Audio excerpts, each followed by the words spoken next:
హిమాలయాలు మన భరతఖండంలో అంటే ప్రాచీనంలో హిమవత్ ప్రాంతాలలో నివసించే పర్వతరాజు అయినటువంటి పార్వతీదేవి తండ్రి. ఆ యుగాల నుంచి క్రమంగా వస్తున్నటువంటి తరుణంలో అనేక మంది రాజులు చక్రవర్తులు పరిపాలించారు. అయితే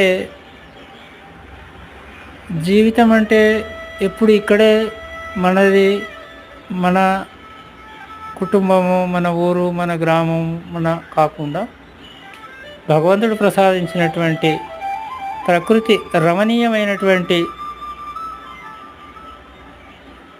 ఆలయాలు, అందమైనటువంటి పర్వతాలు, శక్తి క్షేత్రాలు ఇలా అనేకం ఉన్నాయి.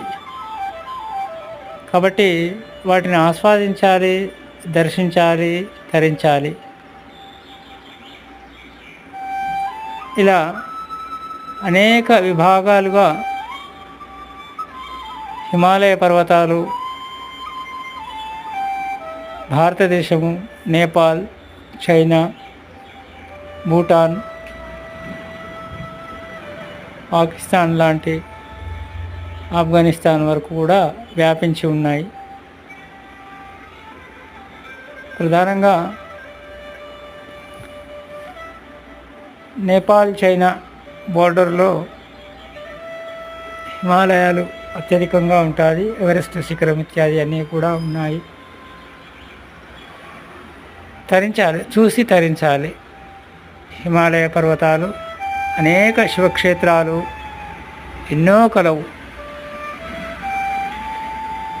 ముక్తినాథ్, మహావిష్ణు క్షేత్రం, పశుపతినాథ్, బద్రీనాథ్, కేదార్నాథ్, గంగోత్రి, యమునోత్రి